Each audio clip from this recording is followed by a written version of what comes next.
In Photoshop, we can use gradient in few different ways, but I will show you the easiest way to add gradient background in your project.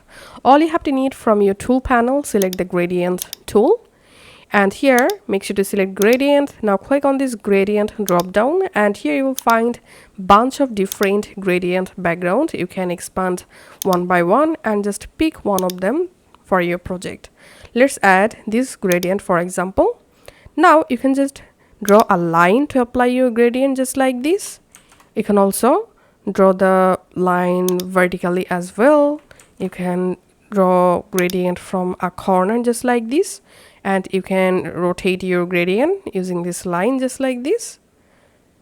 And then to change your gradient color, right click on your background. Also from here you can go ahead and change your gradient color according to your needs.